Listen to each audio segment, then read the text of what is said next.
വീടുകൾ ആവശ്യത്തിനുമപ്പുറം അലങ്കാരമായി മാറുന്ന വർത്തമാനകാലത്ത് മുറ്റത്ത് പുൽച്ചെടികൾ മുളക്കാതിരിക്കാൻ വേണ്ടി പാകുന്ന ഇന്റർലോക്കിന് മാത്രം ലക്ഷങ്ങൾ വാരിയെറിയുന്ന മനുഷ്യർ ജീവിക്കുന്ന ലോകത്ത് കുഞ്ഞുമക്കളെ മഴത്തുള്ളികളിൽ നിന്ന് രക്ഷിക്കാൻ ഒരു പ്ലാസ്റ്റിക് ഷീറ്റ് പോലും വാങ്ങാൻ കാശില്ലാതെ ജീവിതത്തിന് മുന്നിൽ പകച്ചു പോകുന്ന ഒരുപാട് പാവങ്ങൾ ഇപ്പോഴും ഈ ഭൂമിയിൽ ജീവിക്കുന്നുണ്ട്. ജീവിതത്തിന്റെ പുതിയ സുഖം തേടി ഓടുന്ന മനുഷ്യ, ഒരു നിമിഷം നിങ്ങളുടെ കാഴ്ചയെ ഒരു ദയനീയ ചിത്രത്തിലേക്ക് കൂട്ടിക്കൊണ്ടു പോവുകയാണ് ഞങ്ങൾ. കാസർഗോഡ് ജില്ലയിലെ ബോവിക്കാനം മല്ലം എന്ന ദിക്കിൽ 3 പിഞ്ചുമക്കളടക്കം ജീവിക്കുന്ന ഒരു കൂര നിങ്ങൾ കാണണം. വീടെന്ന് പോലും വിളിക്കാനാവാതെ വിറകുപുരകൾ പോലും തോറ്റുപോകുന്ന ചെറിയൊരു ഓലഷെട്ടിൽ ഒരു യുവതിയും 3 കുഞ്ഞുമക്കളും ജീവിക്കുകയാണ്. ഇനി എനിക്ക് കഥകൾ പറഞ്ഞു തരാനാവില്ല. ഈ കാഴ്ചകൾ നിങ്ങൾ നേരിട്ട് കാണുക. ഒരു ഭ്രാന്തൻ കാറ്റ് ആഞ്ഞടിച്ചാൽ ഈ കൂര അരികിലൂടെ ഒഴുകുന്ന മല്ലം ചാലിൽ വീണ് ഒഴുകിപ്പോകും. നമ്മളുടെ കുട്ടികളൊക്കെ സുഖമുള്ള മെത്തയിൽ ഒന്നാന്തരം ബെഡ്ഷീറ്റ് വിരിച്ച് കിടന്നുറങ്ങുമ്പോൾ ഈ മക്കൾ കിടന്നുറങ്ങുന്ന കാഴ്ച കാണുക. ആകെയുള്ള ഈ കട്ടിലാണ് സുഖമില്ലാത്ത ഭർത്താവടക്കമുള്ള 5 പേർ കിടന്നുറങ്ങുന്നത്.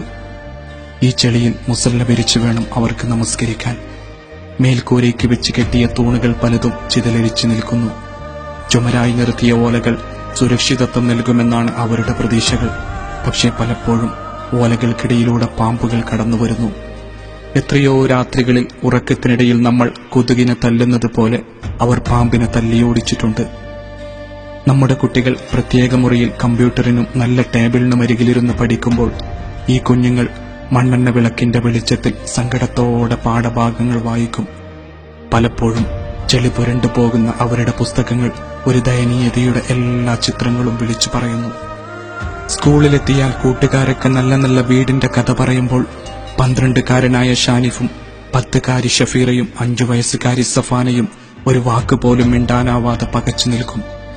കൂട്ടുകാരാ, ആ കുഞ്ഞുങ്ങൾ ഉമ്മ വേവിച്ചു കൊടുത്ത കഞ്ഞിവെള്ളം പോലും ഇരുന്നു കുടിക്കാൻ ഇടമില്ലാതെ പാടുപെടുകയാണ്.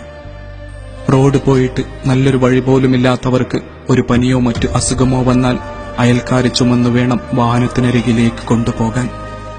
ടോയ്ലറ്റ് സംവിധാനവും വൈദ്യുതി വെളിച്ചവും അവരുടെ സ്വപ്നത്തിൽ പോലുമില്ല.